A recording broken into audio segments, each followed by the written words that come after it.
Evangelho, terça-feira da 25ª semana do Tempo Comum, hoje memória facultativa de Nossa Senhora das Mercêdes. O Senhor esteja convosco, Ele está no meio de nós.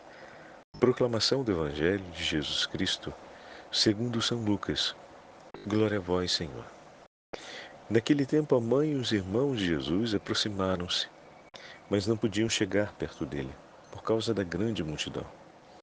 Então anunciaram a Jesus: tua mãe e teus irmãos estão aí fora e querem te ver. Jesus respondeu: minha mãe e meus irmãos são aqueles que ouvem a palavra de Deus e a põem em prática. Palavra da salvação. Glória a vós, Senhor. Terça-feira da 25ª semana do Tempo Comum. Hoje, memória facultativa de Nossa Senhora das Mercês. Em nome do Pai, do Filho e do Espírito Santo. Amém.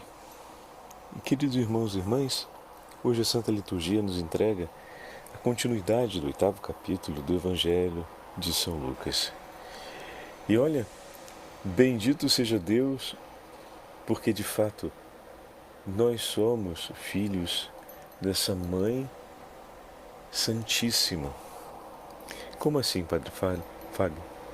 Minha mãe e meus irmãos são aqueles que ouvem a palavra de Deus e a põem em prática. Hoje, com a memória de Nossa Senhora das Mercês, nós podemos olhar com um carinho especial a figura da Virgem Maria, presente no Santo Evangelho, de maneira indireta, pois o foco do texto é Jesus. Mas é olhando para Maria que compreendemos as palavras do Senhor. Santo Irineu, falando a respeito de Nossa Senhora e dos filhos e irmãos do Senhor, vai escrever as seguintes palavras. A Virgem Maria foi obediente quando disse: eis aqui a escrava do Senhor, faça-se em mim segundo a tua palavra. Pelo contrário, Eva, por sua vez, ela foi desobediente, tendo desobedecido quando era ainda virgem. E assim como Eva, desobedecendo, se tornou causa de morte para si mesma e para todo o gênero humano, assim também Maria, tendo por esposo aquele que lhe tinha sido antecipadamente destinado, mas mantendo-se virgem, se tornou, pela sua obediência, causa de salvação para si mesma e para todo o gênero humano. Bendito seja Deus! Nós somos filhos desta Mãe bendita. Por misericórdia, o Senhor nos leva à obediência. Pela obediência de Maria Santíssima, nos deu a graça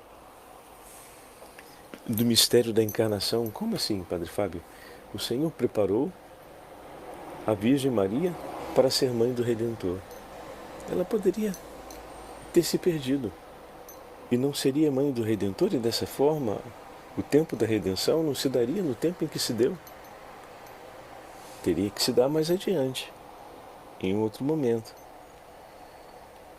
Por isso, o tempo da redenção chega até nós, como conhecemos hoje, como ele está atuado na história, através de Maria, ou seja, pelo seu sim, pela sua obediência, pela sua entrega de amor.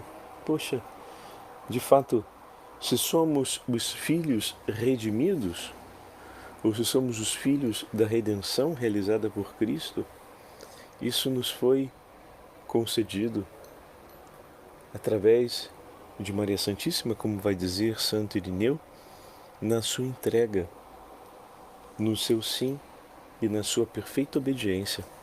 Continua Santo Irineu escrevendo: porque o que foi ligado só pode ser desligado quando se faz em sentido inverso o processo que tinha dado origem ao nó, de tal maneira que o primeiro laço é desatado, aquele de Eva, por um segundo, aquele de Maria, tendo o segundo a função de desatar o primeiro.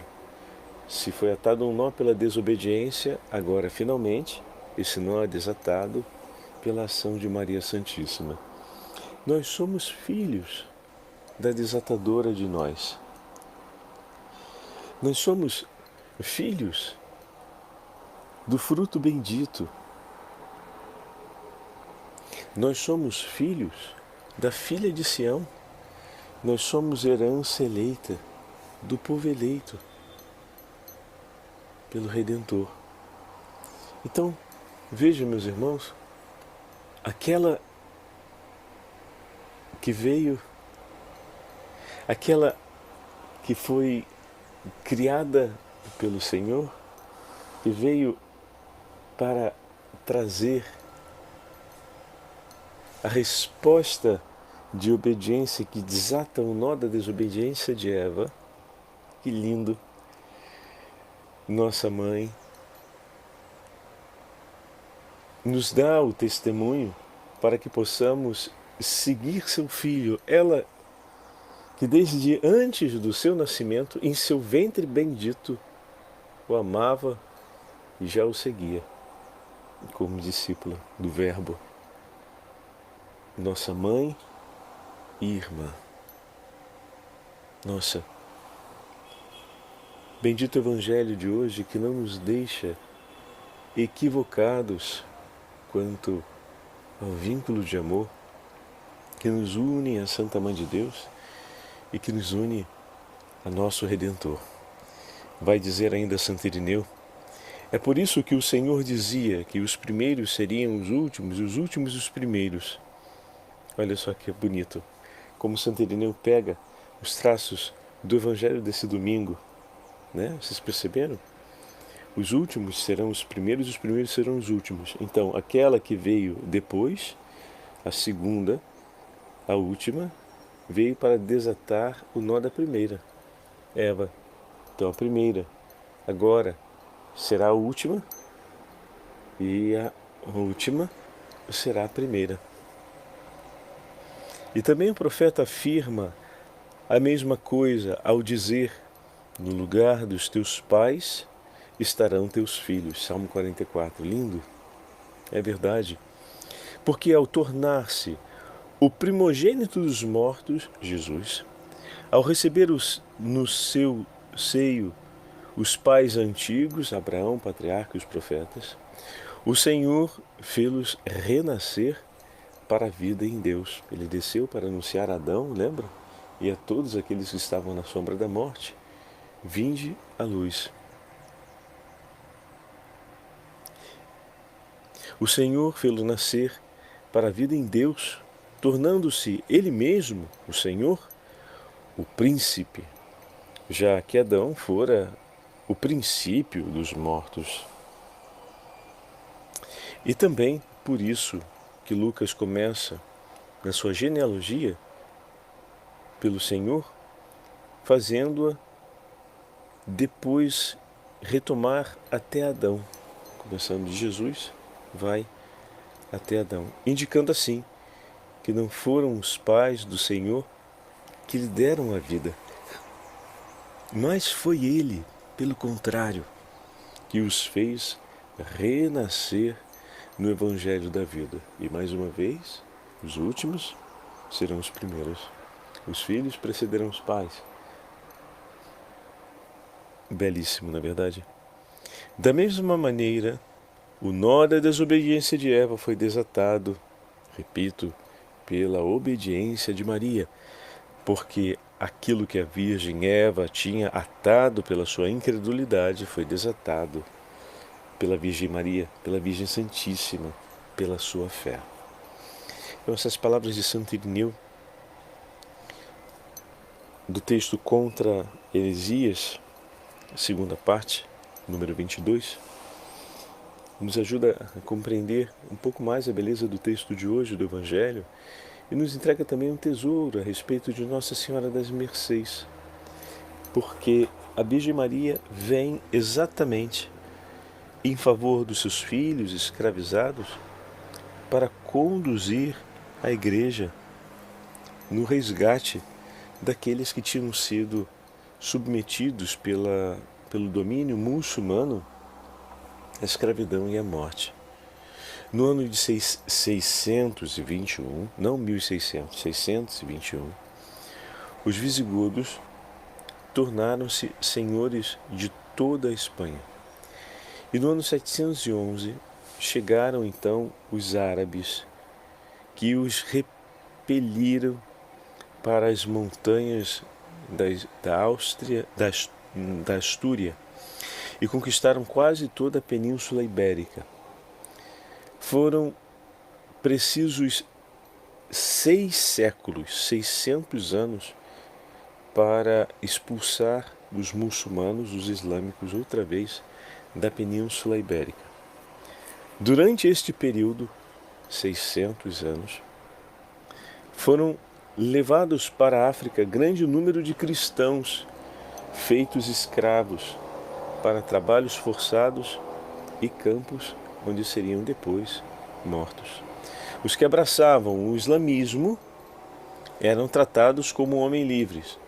Em contrapartida, os outros eram vendidos, aqueles que não abraçavam o islamismo, aqueles que permaneciam cristãos, aqueles que não renunciavam ao nome de Jesus e não professavam Alá como um profeta, eram vendidos como escravos ou mortos. Para 600 anos, tá? Repito. Para os libertos, era necessário pagar um resgate.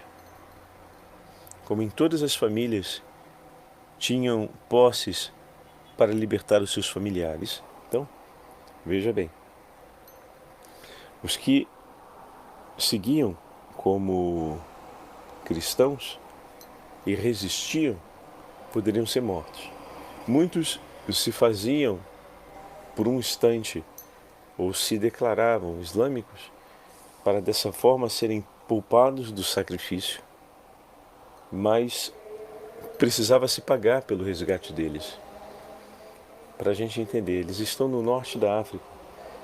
É muito complexo naquela época chegar até lá. E custear uma viagem de retorno sem você ter propriedades e bens era quase improvável. Na maioria das vezes, ainda que tendo, entre aspas, renunciado à fé por um instante para salvar a própria vida da morte, aqueles que lá estavam tinham muita dificuldade em poder retornar. Então aqui nasce essa grande obra de Nossa Senhora das Mercês que nós vamos entender agora.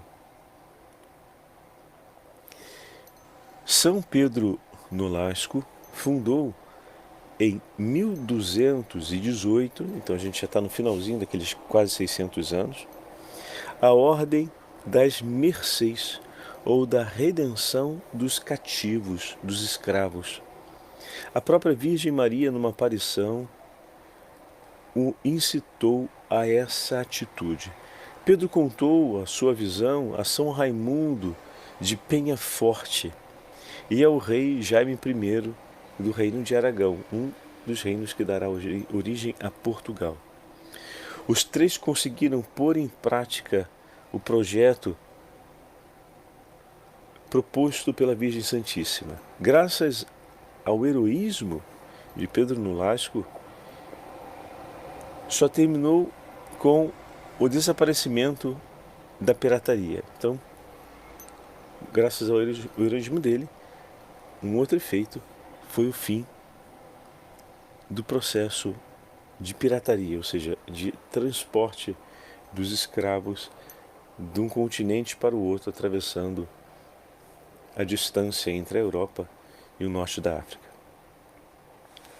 Dizia o antigo breviário romano que foi com o fim de agradecer a Deus e a Santíssima Virgem os benefícios de tal instituição que se estabeleceu a festa de Nossa Senhora das Mercês.